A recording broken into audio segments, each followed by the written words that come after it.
आपलं मूलाधार, स्वाधिष्ठान, मणिपूर, हृदयस्थान, त्यानंतर असणार विशुद्ध आज्ञा आणि सहस्त्रार.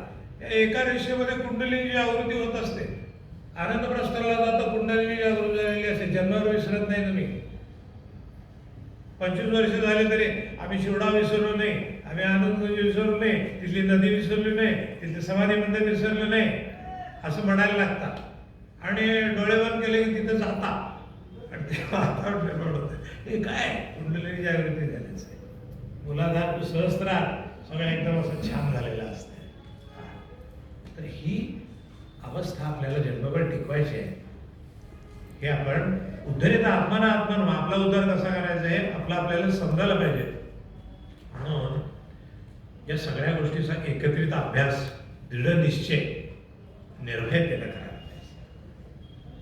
अध्यात्माचं श्रेष्ठत्व काय असेल तर निर्भयता, आत्मसामर्थ्य तुम्हाला पाहिजे. तर सगळीकडेच परमेश्वर दिसल्यावर काय, जर परमेश्वर तुमच्या जवळ आहे तर तुम्ही निर्भय राहता. प्रत्येकाला परमेश्वर पाहायला गेला तर तुम्ही निर्भय असायला काय प्रॉब्लेम नाही. मग त्याची सेवा करायचं. सेवा करता करता प्रेमभाव निर्माण होतो. प्रेमभाव निर्माण आले की वेगळेपणा राहतच नाही. वेगळेपणा न राहणं ही समाधी अवस्था आहे. सर्वत्र समबुद्धी म्हणजे समाधी.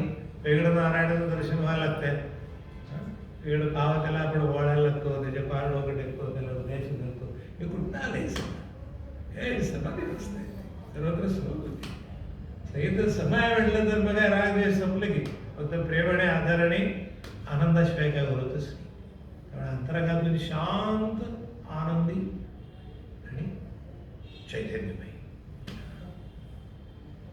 शांती ब्रह्म, आनंद ब्रह्म आणि चैतन्य ब्रह्म हे तूच आहेस. अहम ब्रह्मास्मी सर्वं खलविदं ब्रह्म आणि परमात्मा परब्रह्माशी एकरूपता. या मार्गानं सद्गुरू आपल्याला करून घेतो. आपल्या मनाला योग्य संस्कार झालेले असतात आणि मग मला या मनुष्याणां कारणं बंधमोक्षय उद्धरेत आत्मना आत्मानं आत्मानं साधयेत आत्मवै आत्मनो बंधू आत्मेवहि त्रिपुरात्मना. ओम शांती शांती शांती. ओम असतो मा सत्कमय तमसो मा ज्योतिर्गमय मृत्योर्मा अमृतंगमय. ओम शांति शांति शांति.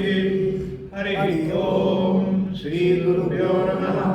हरि ओम. मुरलीधरांनी सेवा घडवून घेतली, खूप छान वाटलं. तो मुरलीधरांनी तुम्ही काय वेगळे नाही हे मला दर्शन इथे होते.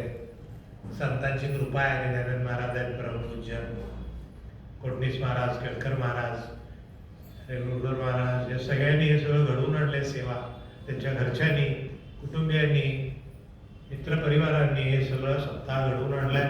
अनेक संत इथे येत आहेत. इथे येणं म्हणजे सुद्धा परमश्रेष्ठ अशा अनुभूतीचं कंपन आपल्यामध्ये निर्माण होत आहे. आपण सगळे भाग्यवान आहे म्हणून इथे येण्याची सद्बुद्धी आपल्याला झाली. आपल्याला भेटून खरोखरच हा आनंदी आनंद सर्वत्र कसा पसरला आहे हे तुमच्या सगळ्यांच्या या आणि एकाग्रतेनं सगळे आता बघताय. इकडे तिकडे मी बोलताना बघत पण नाही तुम्ही आणि इतका वेळ बसला, इथं उठलेलं नाही तासभर.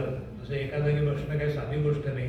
ती एक उपासना, साधना, तपश्चर्या ही सतत घडते आणि अशी घडली पाहिजे.